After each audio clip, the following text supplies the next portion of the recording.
kung ano to?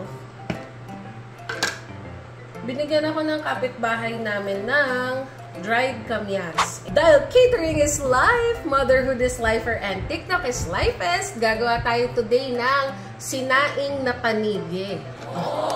Let's go!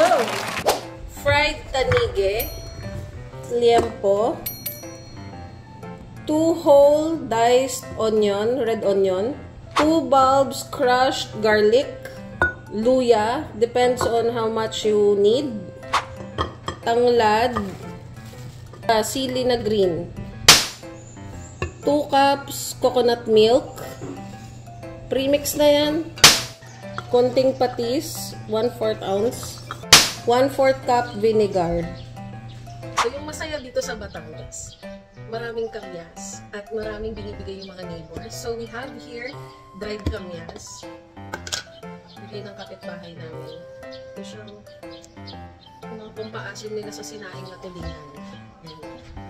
Okay? So hindi ko alam kung gaano karami gagamitin natin. Siguro mga 1 dakot. I think that's enough. Sa pan kung saan tayo nagprito ng isda, yun din yung gagamitin natin. Unang ilalagay is the tanglad. Ayan. So, make sure na pukpok nyo na siya para lumasa. Lagay natin yung onion. Lagay tayo ng konting luya. Konting bawang. And then, bahala na kung gaano karami. Maglalagay tayo ng kamyas. Dump the pork. Kung gusto natin, lumasa talaga yung tanglad. Kung na yung pork, lagay na natin yung fish. So, lagay na natin yung mga remaining natin na sahog. Hindi ko alam kung madaming kamyas. Put tayo ng patis. Vinegar, konti. Because I just want to. Pero yung mga videos na napanood ko, walang vinegar eh. Maglalagay na agad tayo ng coconut milk or coconut cream or unang piga or pangalawang piga. Sili na green para masarap agad. And now, we are going to close it.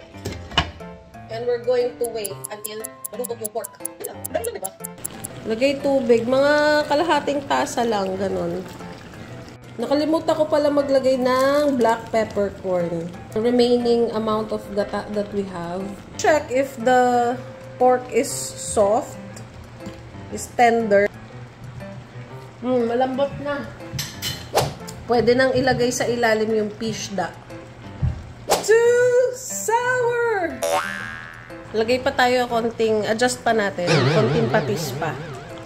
Yung remaining na sili na green, reduction natin siya or patutuyuin ng konti.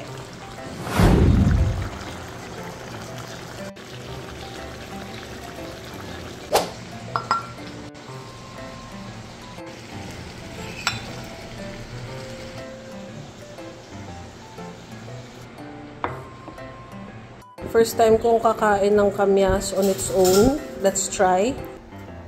Dried kamyas. First time. Walang karne. Titikman ko lang talaga. Ang sarap.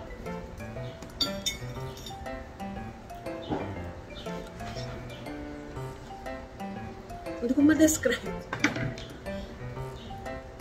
Sarap.